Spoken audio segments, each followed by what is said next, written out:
দোকান দেখে যাবে, এমন জায়গা হচ্ছে মিডিল করতে দেখে যাবে।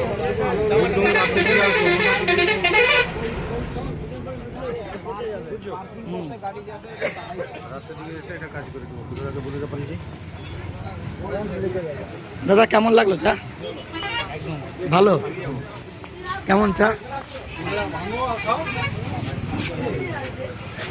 চা কেমন লাগলো? ভালো তো। চা কেমন দাদা? আরে একটা খেলে হবে না, ভাঙা ভেঙে খেতে হবে। চালা গিয়ে একটা লিয়ে পালিয়ে যায়।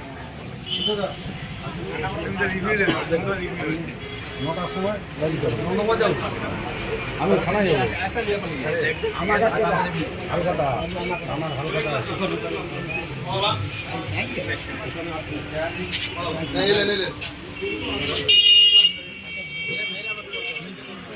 মানে চা শেষ হয়ে গেল, খেলাও না, পেট ভর্তি করে লাগে তারপরে। হ্যাঁ হ্যাঁ, হয়তো পিছনে বসে আছে বাইকে।